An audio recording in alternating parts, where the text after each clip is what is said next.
episode 2. Nick Tricombe, Steve Herman, What's up? Mike Capuano. What's up? Originally, we kind of slated to do this every Tuesday, but then we watched TakeOver last night, and special weekend, you know. Yeah, but just TakeOver by itself. I mean, wow. I'm just gonna come flat out and say, if someone ever asks you why you like wrestling, just show them last night's show. Show them last night's show. Yeah. That should be all the explanation you need. That's why I'm a wrestling fan. That show last night was the reason I love wrestling. Yeah, if they're watching like a horrible Raw or whatever, if you just go onto that pay-per-view, you're going to be just completely reinvested in wrestling as a whole. That was amazing on every level. Makes me feel like I'm back in the Attitude Era days. Like, not all the way, but the crowd was hot the entire night. Great matches and everything. So, as we said, second episode of the Smark Show happening a bit early because of NXT TakeOver Brooklyn. And, yeah, kind of what we already said, amazing show. Show of the year. Guys, can you just talk a little bit about what your thoughts were going into it? My thoughts? I mean, I was hyped. I thought it was going to be a good show, and they usually put on great shows all the time. And it exceeded my expectations, like, totally. Like, I did not think this was going to be this good. It was excellent. Yeah, when it comes to your NXT event, I mean, I always have very high expectations for it because it's technically developmental, but those girls and guys are better than most of the people on the main roster. So it's a brand now. You really expect just great things out of them, and they lived up to it and so much more last night. They keep topping themselves with every pay-per-view, and I just don't know how they're going to keep it up. That was incredible. Awesome. It's incredible. Yeah, and one of the things that we really didn't understand from the first episode was the co-main event thing. You know, we said that the women's title match, that was the second to last match of the show. That wasn't actually the main event. After watching TakeOver, I get it now. Because, I mean, Bayley and Sasha's match, I think without a doubt, at least in our minds, was the best show of the night. Yeah, I said it. Best match of the night. I said it on the last one. I thought even with Finn Balor and Owens, that was going to be the match of the night. And I think that might be the match of the year. We'll get more into that, obviously, as we get through the card. But that was just phenomenal. Yeah, it was. I'll talk more when we get to the match because I have a lot to say about that match. Yeah, so get into it later. I mean, just about everything in this show was ramped up to 11. I just want to talk about the crowd real quick before we really get into the card because that crowd was into it every step of the way. What, 1,500? Almost 16,000. Almost 16,000. I mean, 15,589. I'm saying 1,500. 15,000 people in that crowd. Amazing. You know, and it was a good scenario because I want to bring up, you know, you get a good bit into the show, they start chanting, Full Sail sucks, Full Sail sucks. No, I mean, the Full Sail crowd is pretty good back home, but, I mean... I don't think they need to do that, but that's just me, but well, that was in response to what Kevin Owens was talking about in his promo last week on NXT. Makes sense. Great promo, too, but that creates a pretty good scenario for NXT going forward. It's just, you know, an outside thing to what's going on in the ring and backstage and everything. Yeah. But now, anywhere NXT goes, those people coming in to watch, those crowds, wherever they are just going to be on the top of their game, just doing whatever they can to prove that they're the best crowd. Yeah, it almost feels like your old Monday Night Wars with the wrestling companies going against each other, but now you got the fans. And with Triple H's announcement that we'll talk about, we're going to see it go across a couple different continents, too, hopefully. Yeah. It's going to be sweet. Yeah. So... let's get to that show. The card, let's get into it. Triple H starts off the show with just... incredible promo. Pretty good introduction. Just awesome. Said, you guys asked for this. This is what you wanted. This started out as the future. The future is now. And then the shot just sweeps out into the whole entire crowd going arena. nuts. It was a cool moment just to see how far they've came. You know, they started FCW and then they transitioned to NXT, and Triple H has been his baby. OVW. And now, and now it's a 16,000 packed arena. And you kind of alluded to this earlier about NXT being a brand. To me, just watching that opening last night, you know, that was it. It is still the developmental show. I don't know after last night. I don't know, man. No, it'll still be about development. Yeah, but it's a brand now. At it's that a brand. point, it became just as big as Raw. It just became just as big. Well, It's bigger than SmackDown. Way bigger than SmackDown's a joke at this point. But yeah, I mean, NXT was great. Triple H coming out and doing what he does best. Like, that promo just, like, oozed aggression, and that's what you really want when you see Triple H out there. He had, like, a fire in his eyes, and you can tell because he really cares about NXT and the people in it.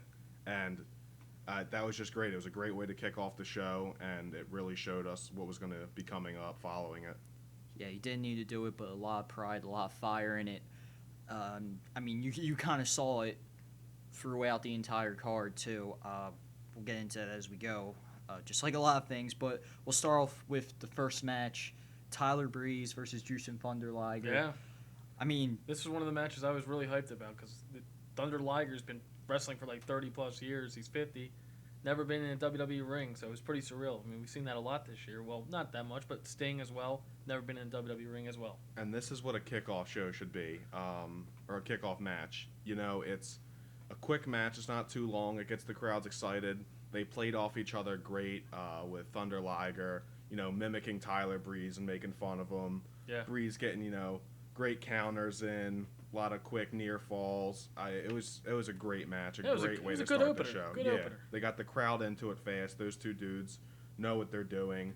Obviously, as you said, Thunder Liger's been around for a long time. He clearly knows what he's doing. Yeah. And to see Tyler Breeze, a real product of NXT, step up like that on the big stage, that spells that he's going to have just some great things coming for him. And for the most part of the show, I mean, it was like the fans were split with each wrestler for the most part, especially besides the tag match. But like everyone was split, like on cheering which guy you want to win. It was pretty cool. yeah, and I mean, obviously, you saw Liger knows how to work the crowd. Oh yeah, Like, yeah, definitely. very few people do. Yeah. What was interesting to me was Breeze took the loss on that one. I mean, because it was a one-night thing for Liger. I mean, he probably would have had to take the loss there. It'll be interesting to see how that works out for him down the line. Maybe an NXT title shot eventually. Definitely. He's one of the top contenders. I mean, I know he lost a match, but he's got to be one of the top guys. Because Owens is on the main roster now, for sure. Yeah, Tyler Breeze is a shining example of what you want out of your NXT people coming up. Just with a lot of these divas that are just doing some great things. He is developing before our eyes, and you saw him in not his first big moment, but one of his true big moments to prove himself, and he raised to the occasion just 100%. Has he had like a big win at NXT? Like, I don't like TakeOver. I'm saying. Yeah, his big match was the Fatal 4-Way, Yeah, with Kid. but obviously he didn't win that. I mean, he puts on great matches. He didn't win. I'd like to this see him here. win a big match. Yeah, Tyler I thought Breeze this was is just it here, great, but though. yeah, he is great. He's money, man. He's one of my favorites. I would love to see him move up to the main roster. One of my dreams I always talk about is Prince Pretty and Dolph Ziggler in a stable together. So if he keeps up at this, he'll be on the main roster in no time. The dude's well past the developmental stage. He's got a concrete character that he fully buys into. When you see a great character wrestler, a great gimmick, like The Undertaker, it's someone who fully buys into what they are. And Tyler Breeze is Tyler Breeze when he goes out there. He is very pompous. He's full of himself. Those are the best characters. Yeah, he's awesome. Like Bray Wyatt as well. Another great thing about this match was just how great the crowd treated Jushin Thunder Liger. He's never been in the WWE before, so it's surprising that so many people knew who he was. But to give him an ovation like that and treat him with respect as a true legend of wrestling was really cool to see. Yeah. And seeing him get a win in WWE, which he'll probably be inducted in the Hall of Fame, we can probably agree on that, right? Yeah, definitely. Yeah, so seeing him get a win there was cool. Yeah, good moment for him. I would have loved to see my boy Tyler Breeze get it, but it was a great match, great way to kick off the show. Yeah, definitely. But, immediate future-wise, you don't see this affecting him climbing his way up to main event status, right? No, I think this actually helps Tyler Breeze. He looks strong. Yeah, there's losing and then there's looking strong in a loss, and this There was is a what lot of that NXT tonight. this is what NXT does well. They make sure that even if you're taking the loss, you're gonna look good taking the loss. You're not gonna go out there and just get squashed. Obviously, you're gonna have your typical 30-second squash matches with Baron Corbin on NXT, but when it comes to the main stage, they really step their game up and tell a good story for everyone involved, so no one really gets hurt. Definitely. All right, so this was probably the best match on the card to open up with. Yeah, definitely. Yeah. I mean, guys, can we get a grade on this match? I liked it. Gave it a B plus. Yeah, I gave it a solid B. Great way to open up the card. All right, next up we move to the tag title, the Vaudevillains versus Blake and Murphy. Yeah. You know, the big angle they set up into this was that the Vaudevillains would need someone to settle the score with neutralize Alexa Bliss. Alexa Bliss. And you kind of knew where that was going. Yes. This was my personal favorite match of the night. You know, Simon Gotch and Aiden English, they come out. For those who are watching at home on the network, you couldn't tell at first because the entire intro was in black and white. And then when everything came back, the filter was off. You saw they were in blue. If I don't know what other clue to give you if you couldn't figure it out by that point. But, you know, Alexa Bliss comes in the ring. Yep. You know, taunts him for not finding anybody. You're like, nope. And then go like this. Yeah, the crowd was playing no games. They knew exactly. They what knew was what was coming, happening. They were waiting for Big Cass to start humming the Price is Right theme. That was just an amazing entrance for that her. That pop she got was ridiculous. Yeah, that must have felt great for her as a performer to be that accepted this quickly into her career. She has merchandise already, so clearly WWE is invested in her. But if that doesn't say that she needs a full-time contract in NXT or even the main roster, they have a shirt for her too. Yeah, that girl's money in a bottle right now. Yeah. So if you didn't know if she was under contract or not, still, I mean, they still haven't said anything, but you got to think with what's been surrounding her right now, pretty good guess that she is. Yeah. And I just want to talk about, you know, it made a lot of sense to me that she's paired up with the Vaudevillains now, just because you can kind of see it in her mannerisms and the way she was acting ringside. You know, Definitely. She fits into that, you know, idea of what you would think of as a 1920s, 1930s cartoon character. Like she has a look too. She can really fit into like the real life embodiment of that. Yeah, I was trying to think of like other like women, like wrestlers that haven't made their debut yet that would have fit, and I couldn't really think of anyone besides Blue Pants, and I didn't think they were gonna pull it off, and they actually did it, which was awesome. She fits well with their in-ring psychology too, the way that they act and the way that they carry themselves around wrestling. They're really an underdog team. They had to fight against a lot of big teams coming into this. Yeah. You have Enzo and Big Cash. You had the Ascension down here before. Lucha Dragons. Yeah, Lucha Dragons. They've been overshadowed, so it's really been an underdog story for them to get where they are. Yeah, definitely. And they're a fun team too. They're not, you know, your typical, as I said already, the Ascension, a very serious team. They go out there, they know how to have fun, they know how to get the crowd invested, and they proved that tonight. This was their match that when they're done, everything's said and done, they're going to look back at this match and say this is where it really started for the Vaudevillains. They went out there and just put on just a great match with Blake and Murphy. This match really surprised me. Like, when I saw that it was the Vaudevillains, I'm like, okay, I like them. Then the match was going, and man, there were some really close near falls. Like, Blake and Murphy did their special, and they kicked out of it. And I'm like, holy man, it was nuts. Like, there was just some good spots in the match and everything. Like, I did not think Simon Gotch was that talented. And Aiden English, they just put on a show tonight, and so did Blake and Murphy. Kudos to both teams, and great match. Excellent. Yeah, hats off to Aiden English, too. Definitely. He took a lot of the punishment there. He was oh, yeah, he did. He was playing the babyface in distress. You know, he was getting isolated by Blake and Murphy, and he just did his job. He built the crowd up, so they were dying to get that tag in. That tag was great, too, the hot tag. The dive was perfect. Yeah. And Gotch came in and cleared house, cleaned up, just like you expected him to do. And it was phenomenal to watch. Really happy for Aiden English. This man used to be jobbing the guys left and right. Now he's found his niche with NXT. He's on a tag team and now won a championship. It's awesome. He used to job to everybody. Now he's got something for him, which is awesome. It's great seeing them involved, as we said, Blue Pants and Alexa Bliss in there, too. Alexa Bliss is really thriving as a heel. Yeah, she is. She's kind of floundering as a babyface, and I could see her working really well as a babyface. She reminds me of Sunny. Yeah, she looks like someone you want to cheer for, but she also has that fire in her that she can turn it up and make you hate her, which she's been doing a great job of so far. Oh, yeah, definitely. And going in, you know, we were saying before, you know, Blake and Murphy, they're kind of boring, but I think they did a pretty solid job themselves. Like I was saying, like I was pretty surprised. They did a really nice job tonight. They had new attire, like you said. Yeah, they came out in like Iron Man themed gear, and I mean, it worked for Alexa Bliss especially because she had the arc reactor on her top there, so that was pretty sweet. Yeah, I was really surprised. This was probably Blake and Murphy's best match. Yeah, I'm as excited. champs. I'm excited to see these two teams going forward. I definitely could see a Blue Pants Alexa Bliss thing happening.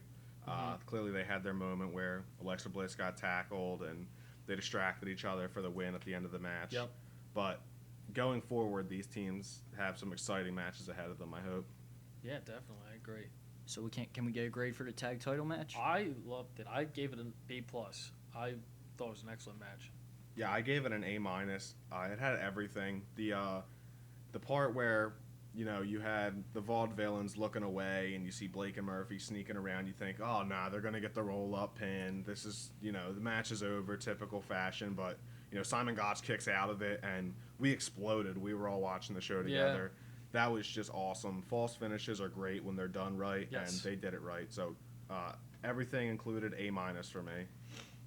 And then following that match, after the Vaudevillains get their celebration and the crowd's cheering for him and everything, if you listened in on episode 1 last Tuesday, we said that something was going to show up at least once, and we were right on the money with that one. The Taker Lesnar promo came up. Yeah. So we did. We get expected that. We got that right. We also got the promo for the Cena Rollins match later in the show too. So I guess, like I said before, that was kind of an unavoidable thing. Yeah, you had to expect that. And then you get a shot of Balor coming into the arena with Neville and Cesaro. Yeah, that was cool. So that was a cool cut too. Yeah. Yeah, really seeing him get the rub from past NXT top dogs. It was really cool seeing that. Yeah. And the only one was missing was Sami Zayn. Yeah, I'm looking forward to seeing Finn Balor do some great things in NXT going forward. I could see his run not being the longest just because of how much talent this dude already has. He could, quite honestly, in my opinion, step on the Raw tomorrow night and become the World Heavyweight Champion, and I wouldn't be mad at it at all. So seeing him in NXT putting up great matches with guys like Owens, Sami Zayn, I'm sure we'll see Hideo Itami coming up, Tyler Breeze possibly. It's going to be a real treat going forward. Yeah, definitely. I agree. So getting into the next match, another really, really solid one, and one where coming in, we were really curious to see this guy debut, but Ty Dillinger versus Apollo Crews. 10. Yeah, Dillinger comes in, 10s everywhere, 10s all around. 10 signs all the way. And then Apollo Crews comes in. And you could just see when he came out, the crowd was behind him and everything. And it was one of those things where you could just see in his face how overwhelmed he was by it all. It was a really special thing. Yeah, it was awesome. Entrance theme was awesome, too. It was great how they played this match out, as I was saying earlier. NXT doesn't make their guys look bad if they don't have to. If they have an option in a story to make everyone look good, they do it. And you saw this with Ty Dillinger. I was kind of surprised that they used Ty Dillinger with the Perfect 10 gimmick, like gaining a lot of steam. You saw a lot of the people in the crowd reacting to it, and that's really good for someone like Ty Dillinger, another product or who's coming up and trying to make a name for himself. But to see them have enough confidence in him to not have Apollo Crews beat him in a minute without any effort is great, because Apollo Crews could very well be NXT champion at some point. If you don't know who he is before this, you saw just a little bit of the athleticism and strength this guy has. He wrestled at Dragon Gate, which is near around here, and CZW. Yeah, he's like a perfect mixture of, your finesse guys like Adrian Neville and your strength guys like Cesaro. He's got the look that WWE loves, and he's going to be someone big going forward. So to see Ty Dillinger, get some shots in that hurt Apollo Crews, that's really good for Ty Dillinger moving forward too, even though he took the loss. Just like Breeze, he looked strong in his loss. Well, you said this last night when we were watching. This is your perfect idea of what a squash match should be. Yeah. Yeah, it really was. Yeah, you don't want anyone to look weak, because at the end of the day, these are all guys for your company that you're trying to build up. Nobody benefits from someone looking like just a complete weakling against, someone who is supposed to be, storyline-wise at least, they're equal. So to see Ty Dillinger really get the rub here, that was really nice, even though Apollo Crews picked up the very nice win. That finisher was awesome. On his birthday. Yeah, on his birthday. The moonsault, man, that was an awesome move. I love Apollo Cruz's little symbol and flair. Looks a lot like something Kofi Kingston and Seth Rollins It's a would combination have of them, if yeah. they had like a baby together. Apollo Cruz comes out and Yeah, I liked his entrance theme. It was awesome. the Titantron was great. Yeah, Titantron was great too. Yeah. That finisher, as you were saying, was Yeah. great. That's something that fans are going to look forward He to has such a seeing great in the moveset. match. Yeah. You guys, if you haven't seen any of his clips before here, He just started. yeah, he has so much in his arsenal, and if the WWE lets him do even a fraction of it, you're going to be in for some really, really exciting matches with this guy. Him and Neville would be something. Yeah, that's a dream match just waiting to happen right Yeah, there. definitely. I'm sure we'll get it. Yeah, they're both young, both 28. All right, guys. So can we get a grade for Apollo Cruz's debut against Ty Dillinger? B+. Perfect squash match. I mean, Dillinger looked good. Yeah, I'm gonna give it. I'll give it a B-. Just because it was a squash match, as I said, it wasn't supposed to be your main event. It was a quick match, showcased athleticism and skill. Most squash matches for me would be a D, so this being a B- is pretty great. And solid B-. So there's a cricket somewhere close to where we're recording. I don't know if you can hear that in the background. I'm apologizing for that, but I guess the cricket's bored, but whatever. Yeah, he doesn't like us. I hope you guys do a little bit more. Yeah, anyway, moving on to the next part of the show, William Regal comes on the screen, announces the Dusty Rhodes Tag Team Classic, Yeah, which starts on the September 2nd. that's awesome that they're NXT. honoring him already. That's pretty sweet. And then it all culminates with the finals on October 7th at Yeah. the next TakeOver. We don't know if it's for the titles or anything yet, so This is pretty much all we know about now, just the fact that it's happening. We'll probably and find when. out more with the next NXT episode. We've But- got some exciting tag teams being built in NXT right now, so we can look forward to some pretty good matches. Yeah, And we were kind of wondering why so many tag teams right now. right. Now it all makes sense. Yeah, and then maybe they're trying to build their tag division, which I've said they've always been lacking in. And that'll be great for the main roster, too, as these guys go up, because the main roster tag division is in shambles right now. Even though you have some great teams, they just don't know what to do with them. So if NXT lays a good foundation for them to build up upon, and this seems to be the right way to do it, Yeah, it's we smart. can be looking at a really good tag division as well as everything else. The Which women's would be great. division, the men's division. It's just looking really good. Yeah, definitely. So then we go into Baron Corbin versus Samoa Joe. Yeah. Probably the weakest match of the night, at least in my opinion. Really? I thought that match really surprised me. I was very impressed. That's to say, even the weakest match No, of this card, it was still a good match. Still a good match, yeah. I actually really like this match. That goes to show, I don't agree that this was the weakest match, but just saying, this card was so yeah, good definitely. that the weakest match on this card is one of the better matches on a lot of Yeah, pay-per-views. my thing was with Corbin's matches going by so quick, it felt to me that there were points where he Critics. was obviously stalling. Yeah. But I mean, that wasn't a big deal to me because the latter half of that match really picked up. Yeah, and that's this when was I a huge really test got for Corbin, into it. and he really stepped it up here. Like, I was surprised. He was pulling off moves I've never seen him do ever. I've been saying for a while now, Corbin needs the Goldberg-William Regal match where they put Goldberg Exactly. out there after all his squashes with a guy like Regal, a known ring technician, to see how he could bang with the big boys in there.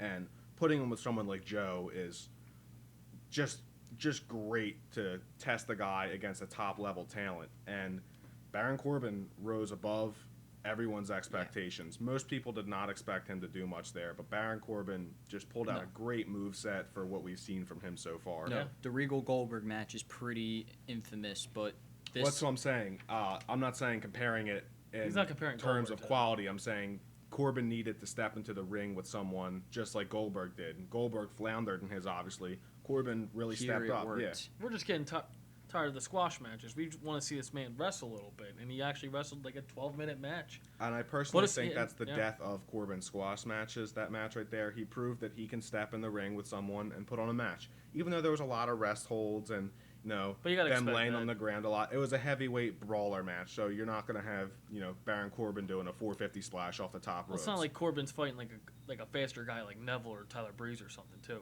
Yeah. Joe's fast and all, but it was like more of like a brawl. It was you a had to brawl. expect that. That's what you wanted, Yeah. and Here- Corbin thrived in that. What I really liked about this match, though, was the finish. The finish was pretty cool. Yeah, it was cool. Very good. Oh yeah. Yeah, perfect counter by Joe, and Yeah. perfect job on Corbin It was a good for counter. falling into it. That was awesome, and it made Corbin look strong. Yeah. Corbin didn't tap out. Which is Corbin didn't even get pinned. He got knocked unconscious, and the ref had to call the match. He had no other option. So Corbin didn't have to go out of there looking weak yet again. Who knows? They might fight each other again. They did a great job of making the loser still look strong in defeat, and I definitely think they're going to fight again. The way Corbin looked at Joe at the end of the match, the shock that he had on his face that he had passed out and the match was over, just signifies that there's going to be something with these two moving forward. Even if it's not immediate, I think this is going to be a good rivalry going forward for these guys. Up to this point, we're at the show. Like, just the booking it's just been excellent. Both guys look really strong on each end. Like, it was just top to bottom, everything, just good booking and everything, making everyone look strong. Yeah, and then, we got another cut to Ric Flair, Sergeant Slaughter, kind of more legends in the house. Then Naomi, and they showed Tamina, too. Team Bad, and here we go. That kind of... And here we go. That led into the women's title match. Now, Steph comes out and talks up the NXT Divas and the Divas Revolution and all that. Honestly, to me, that was probably the part of the show that wasn't but that's like nitpicking, Yeah. That's nitpicking, I also personally was annoyed by it. I don't like that Steph is taking a lot of credit for what's going on with the women wrestlers. Seems like they're trying to force that out of here after the AJ Lee comments towards Steph about how she doesn't treat women equally. And you've seen them really force it down our throats that Steph is the big brains behind this whole Divas revolution. Or I would like to say women's wrestling revolution. They're not divas out there. Oh, it's women's wrestling. But I personally don't like when Steph comes out there. But, it happened. Show was great enough where I really don't care. So, yes, it led us into one of the greatest matches I've ever seen. So we just want to get started talking about that. Yeah. So we get the promo for Bayley versus Sasha. Great promo. And then we get the entrances, and it just builds from there. Yes, the entrances were awesome. They were like big entrances and everything. It was awesome. Especially Sasha's when she came out the Escalade with the 4 security guards looking like a boss, as she always is. Yeah, doing what Sasha does best. Bayley's wacky inflatable arm flailing tube men. You had 8 of them. Yeah, 8 of them this time. They were giant size. That was great. Seeing Bayley really connect with the crowd. We were just saying earlier, Bayley is the female Sami Zayn of NXT. Yeah, you just you really pull for her. And coming into this match, she did look like the scrappy underdog going up against the giant villain, even though their sizes are the opposite of that. And they just played that up perfectly. This was my match of the year before we even start talking about it. This beats the Royal Rumble, Triple Threat. It beats everything. This was just so great. Sounds like the cricket didn't care for that, but I think that cricket's wrong. This match, amazing. Like, this is better than all the Cena's matches with Owens, Rusev, the Triple Threat match, the WrestleMania matches. This match defined women's wrestling. And they did stuff I'd never seen women's wrestling ever do. And it was incredible, especially in a WWE ring. And, we were watching, too, just some of the stuff. Like, there was a certain point where we thought Sasha Banks really screwed up her knee. Yeah. And then she just, she grabbed it. It didn't look good. Yeah, they sold perfectly. Yeah, great selling. Bayley trying to do that Bayley can Rana off the top ropes, and Sasha pushes her backwards. I thought Bayley broke her neck, quite honestly, when she fell. Yeah, that didn't look good. Just perfect selling. The moves were really crisp. You had the finish. We'll talk about the finish moves, but the turnbuckle drop kick that Bayley hit, shades of Sami Zayn yet again. That was really great. You had Sasha Banks showing just great ring psychology from the slaps the to storytelling. Breaking you had Sasha's storytelling, cast the off, in-ring and everything. stomping on her hand, pushing it into the barricade. And then one of the moves of the night, the refs hangs over the second rope to check on Bayley if she's all right, and then Sasha does a flip over the top rope I've never seen a women's wrestler ever do in my life, and I went nuts when this happened. That was one of the moves of the night, and there was probably like so many spots in that match. It was crazy. It was so crisp how she executed it. Oh my God, it was beautiful. It was perfect. Perfect landing and everything. It was just phenomenal. Everything about that match was on point, and it's kind of unfortunate because the rest of the show was so strong too, but I read something on Cage Side Seats, which was just kind of a reaction to TakeOver, and it was just, all it said was, I can't remember who wrote it, but he just said,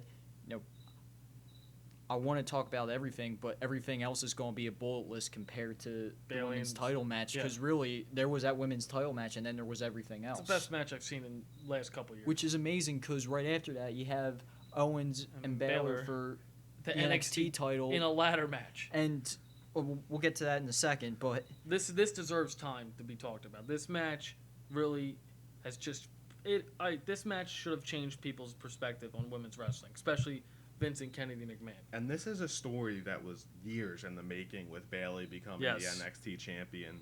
Just like Sami Zayn. Her whole character, and you see her fans. It's been a girlhood dream of hers to hold a belt up like that, and to see her get it was just really awesome as a wrestling fan, especially against someone like Sasha Banks, who, in my opinion, is, from what I've seen, the greatest woman wrestler of all time at her young age. She's only 23. She just does things that most of her male counterparts can't do, and she does them with such crisp execution that it's just a treat to watch when she steps in the ring. Totally. I can't agree more. Some of the moves she hit when she threw Bayley up on the third rope and did the double knee. Oh my God, that was a great spot too. She had the crowd on the tips of her fingers, and the crowd in that match too. They were battling back and forth with "Let's go Bayley, let's go Sasha" chants. Made you feel like it was Rock and Hogan. Yeah, there was no clear just favorite there. Everyone wanted. I to think see by their the own end person it was winning. Bayley though. Yeah, and that's the best part about the story. I saw some people complaining, "Oh, if that match was on a Raw show or pay-per-view, people would complain that it was predictable." Sure, it was predictable, but that's predictability in the best possible case. You had a story that you had the fans just hanging on to for, as I was saying, years now, with Bayley getting this championship. A year and a half. And on top of that, too, it's just people who've watched Raw for years and just kind of know how things go. I mean, after a while, you kind of know how that story goes. Yeah, and when the story's just crafted as good as this, it doesn't matter if you think you're going to know the outcome, because getting there is the big part. Yeah, getting there was the ride, and that was just the icing on the cake, that match. That should have ended the show, honestly. Yeah, as I said, that was my match of the year. Oh, it's my match of the year, too. Hands down. I was the first one to say it. I said after 2 NXT pay-per-views ago, I want a women's match to be the true main event of an NXT pay-per-view. And that was it. You can call that the co-main event. I don't agree with that. The last match is your main event, and the women 100% should be the final match at this next pay-per-view. They step up their game every single time. They pull off amazing stuff. Like, each time they just get better and better, and it's just more incredible. Like, I thought the Sasha and Becky match from the last TakeOver was amazing, but this just put it to a whole nother level, and the it was fatal incredible. four-way that they had was and Sasha and great. Charlotte. Yeah, everything they do is just great, and seeing them It's really a shame get, all three of them are off the main roster now. Seeing them really get Bayley. fans behind them like that just says wonders about what they're doing down there in And NXT. they sell merch, girls. I mean, these girls sell merch too. They all T-shirts and everything. You saw almost just as much Bayley and Sasha Banks stuff as you did Kevin for Owens. Kevin Owens. Yeah, That's saying something right there. And on top of that, they built up that whole horsewoman gimmick. Oh, but get to that. That was awesome. But, you get to the end there. Charlotte comes out. Becky Lynch comes out. You see them earlier in the show that they are backstage. But we would expect that. They come out. Yeah. Sasha completely breaks character. Oh, God. It's fitting because, all those years ago at the Garden, you have the whole click thing happen. Yeah, back in, 96. And you have that exact same thing happening there last night in Brooklyn this time, but, the exact same thing. I'm getting the chills just thinking about it right now. That was such an amazing moment. It really was. Yeah, when you watch all these old WWE Network specials where you see all these legendary wrestlers years before the video came out, showing moments of their greatest triumphs, this is going to be one of those moments for all 4 of those women. Even though Charlotte and Becky weren't involved in the match, they were just as much involved in that story being told. And to see it cap off like that with all 4 of them come out there celebrating together was something really special to see. Yeah, I'm honored to have watched that match. It was something special, just emotional. It was, got the chills. It was awesome. Yeah, seeing all 4 of them hold up the floor. Then Charlotte's crying, Sasha's crying. They were all emotional. I mean, you couldn't tell. Bayley broke down when she won the belt. Yeah. She couldn't even smile. She was just overwhelmed by what happened. It was amazing. It was so amazing, and everything about that match was plus 1,000. The build up to the end of it was great, and let's just talk about the end of it. That reverse Frankensteiner that Bailey hit on Sasha Banks was absolutely a thing of beauty. I don't think I ever seen anything like that in my life. I don't think I've seen like a guy do that. Steve, you stood up when that happened. You just shot straight up out of your chair. I know I did. It was. I've never seen anything like that in my life. And then the crowd's just going nuts. Then she does it's the Bailey plex, right? That's belly to belly. Belly to belly. And she does that, throws her down, the quick pin, she gets it. Crowd is hot. It's like a Stone Cold Steve Austin pop that when she won. And not only that, like just everything about it. A little bit before that, Sasha puts her in the hold. Yeah. The bank statement. Bank statement, yeah. And Bailey reverses it and puts her into that same hold, which we were just like, whoa, we couldn't believe it. They're doing each other's finishers on each other. Yeah, it was finishers now. Like this is awesome. This is main event stuff. When they said co-main event, that was the kidding. main event. That was the main event. Yeah. Oh, honestly, yeah, it was better than. Yeah. That was 100% my match of the year. I don't think anything can. Nothing's gonna top that moving forward. Even whatever great matches come out after this. That match was so good and it paid off so well. The ending was so crisp. Everything was so good that is 100% my match of the year. I give it as many A pluses as I could possibly give. That was what you look for as a wrestling fan in a wrestling match and a storyline. And Stevie already kind of said, so do I even have to ask? No, absolutely not. Like A plus 1,000. Like that's all I gotta say. It was absolutely incredible. Just. I gotta say it again. Just a pleasure to be able to watch that match. It was incredible, absolutely incredible. And it was the weirdest situation because that changed the game for women's wrestling. That match alone. I know other matches were great. That changed the game. And if it didn't, that's a shame because that changed the game. And that puts it in the weirdest situation. Something I don't think we've ever been in. And I don't think so. It's ironic because. When we recorded the first episode on Tuesday night, we were talking how, Nikki Bella and Sasha Banks, they were kind of sent out there to die because, not them literally. And I really thought their match was just, dead in the water before it even started because Brock Lesnar's coming out after them. And now you have this spectacular match between Sasha Banks and Bailey where it's just like, now Finn Balor and Kevin Owens, these are two top guys in NXT, two of the top guys in WWE right now. Definitely. Like, absolutely, they have to follow that up. I said immediately. I thought immediately to Shawn Michaels and Undertaker at WrestleMania when Randy Orton and Triple H had to follow them. I felt bad for them having to come out after there. As talented as performance they were, that was. How do you follow that? They still were able to put on a pretty good show, though. Oh, it was a very good match. Oh, it was an excellent very good match. Pretty good. Oh, it was excellent. And great spots and everything. If that was your main event without Bailey and Sasha, that match was amazing. And the crowd was still on that adrenaline high. And Kevin Owens came out and he just fed right off that. He just came charging into the ring, shaking the ropes, just yelling. The audio had to cut out at one point because we were pretty sure he was cursing up a storm. Yeah. And it was pretty funny, too, because he slides right out of the ring, just runs over, hugs his mom real quick, and then goes back to what he was doing. He was ready, though. You could tell he was ready for a fight. Yeah, that's the Kevin Owens you want to see. And when everyone compares him to Brock Lesnar, you'll hear that a lot. Size and stature is obviously different. But that's what people mean when they say this guy can be the next Brock Lesnar. Or he can be the first Kevin Owens. But that intensity is something that everyone looks for when you're looking for someone you could call your favorite wrestler, someone to cheer for. And Kevin Owens, as you saw by that sea of black and silver, there's so many Kevin Owens shirts out there. That's why that dude can come out there and just up the level of intensity to an 11. Yeah. And then Balor's entrance, always good. My man. Always great. My man. That was great seeing multiple demons coming out of the smoke. They just keep getting more creative with that, and it's only going to get even better because they're so smart with that entrance. He's got the timing down perfectly with the music, the cues.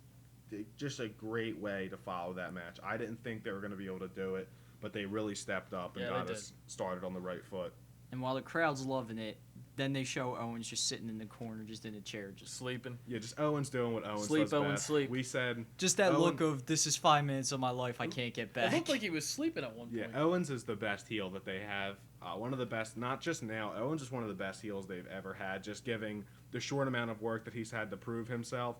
That dude knows how to piss off a crowd. Remember the beginning of knows how to piss off commentators. Just really makes it look like he does not care about anything other than himself. That's his character, and he shows it every time he's given the opportunity. I just remember from the beginning of the match, everyone's doing the Olay chants, and Owens just shuts him up like 5 seconds in and just goes like this, oh! Grabs his shoulder and then just thrusts it forward. Allowing to Sami Zayn. Owens is one of the few superstars who looks back to things like that. It's almost like That's the kind of taboo characters in you love. WWE to mention things that have happened more than a month previously to what's going on now. But Kevin Owens remembers all those things that stick in the fans' head because Kevin Owens is a fan of wrestling. He knows what fans want. He knows what's going to piss them off. He knows what's going to make them cheer. He can have them eat out of the palm of his hand. So he started that off great, sitting in the chair there. Yeah, he's money. He even did the same thing on the regular show Wednesday when he was cutting his promo for his the big go-home match. show to NXT, yeah. Yeah, I mean, he calls out, when the Full Sail crowd was yelling Brooklyn sucks. Any other guy probably wouldn't have stopped and kept going with what they were supposed to say. He just stops and goes, "No, I'm going to talk about that. I'm going to talk about that right now." And then he just wheeled him back in to the main event. He mentioned that first, and then he wheeled him back into the match. Effortlessly. Yeah. It was just seamless. It was with ease. Yeah, but to get back to the match, I mean, great spots, just great build-up throughout the entire match. Yeah. I mean, there was one point where Owen set up the ladders, and we thought he was just... obviously, he wasn't going to do it, but we were just sitting in his chair. We were just sitting in his chair. We were sitting in our chairs just watching, going, if Owens does this to Baylor right now, like he's going to kill him. He's going to die. Yeah, what was that? He was going to do an inverted package pile driver onto the top of the ladder. And there's no chance that would ever happen. I don't even think Shane O'Mac would have taken that bump. That would have just been insane, and I'm glad that he did it because I'm glad he didn't do it because I want to see Baylor going forward, and that Baylor's my guy.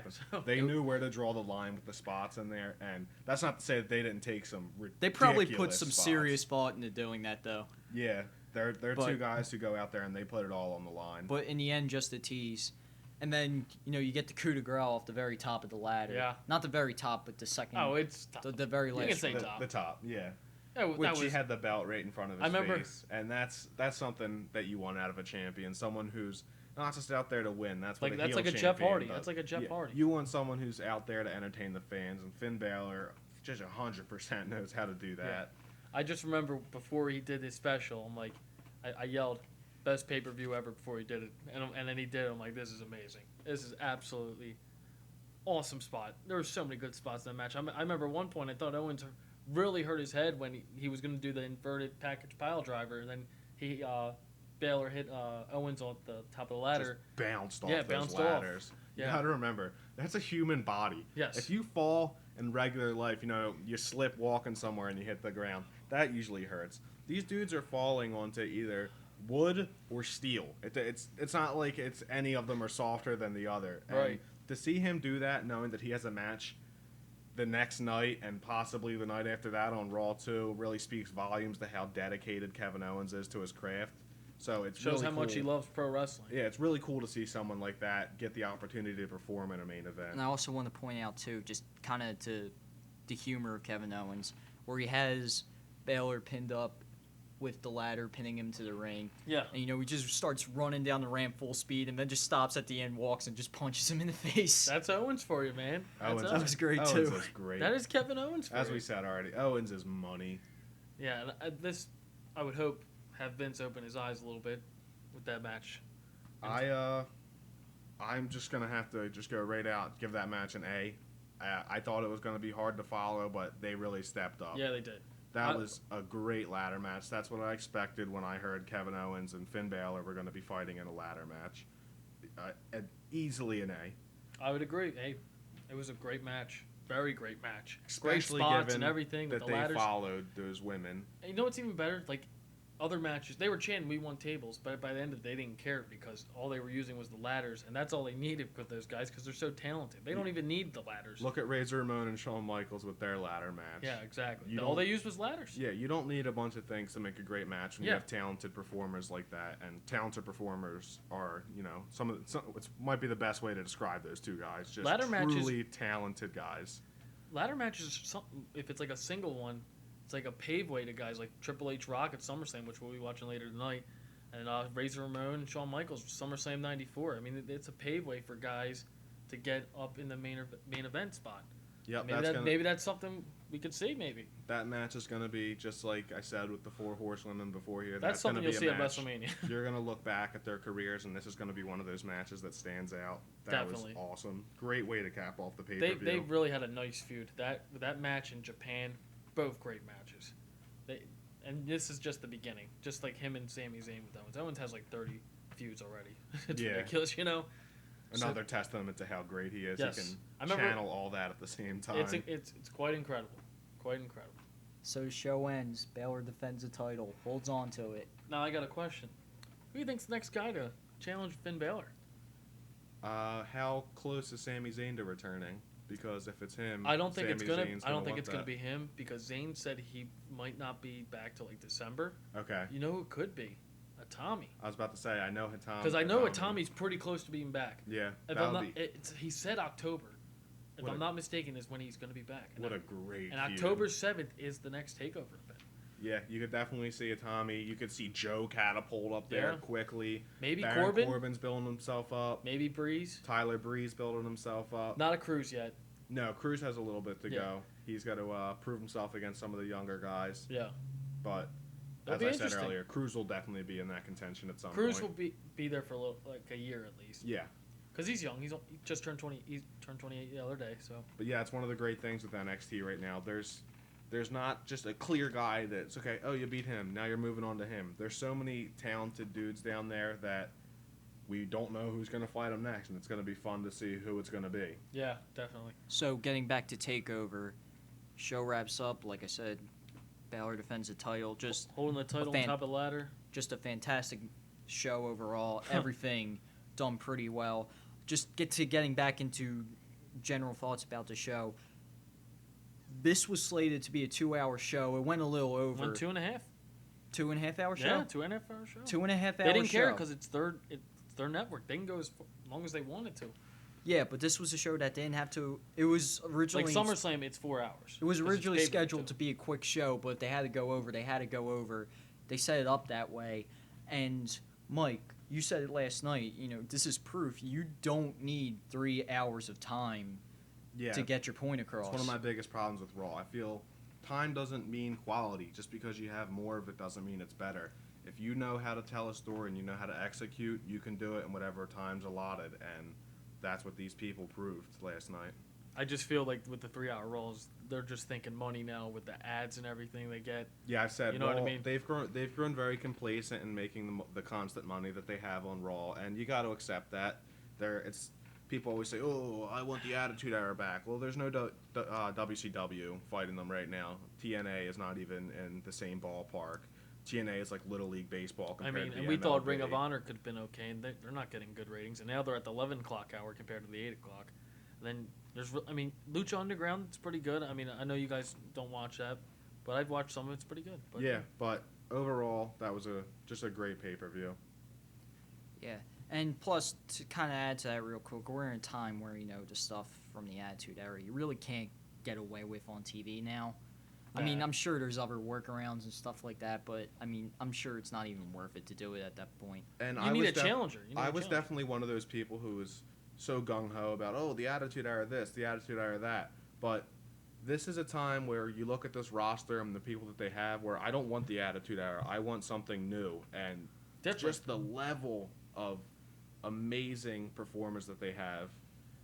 I always say this is probably the most talented roster they've had since the 2002 roster. Yeah, since Ruthless Aggression era. So if they can get their stuff together, yeah, we're gonna be in for just some great wrestling in these next coming years. Basically, Triple H and his team should be in full control at this point. Triple H is a god in NXT. Yeah. I have so much respect for Triple H. It's ridiculous. Let Vince run the business side, but Triple H needs to take over. Is proving that he knows wrestling. And we keep saying Triple H. There's a slew of there's so many people. Well, that's why I said Triple H and his team. Oh, yeah, there's so many guys. He works with Road Dogg, Billy Gunn. They're all many ex-wrestlers coming down there training people. But Albert and everything. Yeah, Oh, they don't give recognition to the women's trainer, Sarah Del Rey. She used to be an indie wrestler. She's like one of the big components for this Divas Revolution and NXT and everything. They give big props to her all the time. And this pay-per-view, I was complaining that there wasn't really any revolution in the Divas Revolution hashtag. I didn't say it. Sure, you had some more Divas. They had 2 matches a night that were longer than typical. But this match right here is the real Divas Revolution. If they see this match and they don't start seriously putting more effort into Divas on the main roster, seeing what these NXT girls can do, then I have don't no know. faith. Yeah, I have no faith. How can you not after that match? That had a WrestleMania feel to it. But overall, for the pay-per-view, to wrap it up, rambling a little bit. Yeah. How about we give a final grade for that? Yeah, an A+. This pay-per-view was great. Obviously, all my grades, if you calculate them together, aren't going to equal an A+, but the entire package of this, from the fans, the stories, the matches, the debuts, everything, A+. This was what you want out of a wrestling pay-per-view. It's one that I'm going to go back and watch multiple times, as Steve has already done, and it just happened last night. This was one of the greatest pay-per-views, in my opinion, of all time. And not just NXT, of all time. Every wrestling pay-per-view that they've ever done, this was one of the best they've ever put together. And I just want to say, between you guys, I'm probably the newest wrestling. I've only been watching it for maybe 5 years. Yeah. Anything that was really great, I've had to go back and catch up on, rewatch, reread, or ask, read about, just ask. This was the best pay-per-view I've watched by far. This was just, like I said at the beginning, if anyone ever asks you why you like wrestling, show them TakeOver Brooklyn. And usually, every pay-per-view we watch, there's always one complaint. We, oh, this is stupid. There was none of that. We had no, oh my God, this is so stupid. Like, why are they doing this? None of that. And, tonight, SummerSlam, there's probably going to be that. Anything we had to say about it was just slight nitpicks. Yeah, not but even just it's all regular positive. nitpicks, slight nitpicks. Yeah, positive nitpicks, though. Positive criticism. These people know what they're doing when they put these shows together. This just proves that NXT is more than development at this point. You have people developing there, obviously, as we said, but it's become its own brand. Oh, it's a brand. And when you can put forth a pay-per-view like this, it just says volumes about your performers. I know we didn't mention this, but they're going to the UK also. They are. We forgot about that. In December. I hinted at that with that's the Continental huge. comment earlier, but yeah. That is huge. The UK crowds are usually if you thought that was crazy, pretty great. Imagine that crowd. So we're going to see another phenomenal crowd at the next pay-per-view. All right, Yeah. So Steve, before I ask you for your final grade, I don't remember if I asked for a grade on Samoa Joe versus Baron Corbin. Mike, can I get one from you real quick? I gave that a B+, just given what I expected out of it. It exceeded it just so far. Same here. It was a good match. I was surprised how good Corbin was. He did submission moves and different movesets. Very impressed with Corbin. And Steve, your final grade for Brooklyn TakeOver. TakeOver Brooklyn. TakeOver Brooklyn. Oh, God. A++++. Absolutely incredible. I've seen this show already 4 times already. Amazing. I don't know how to put it any better than that. It's incredible.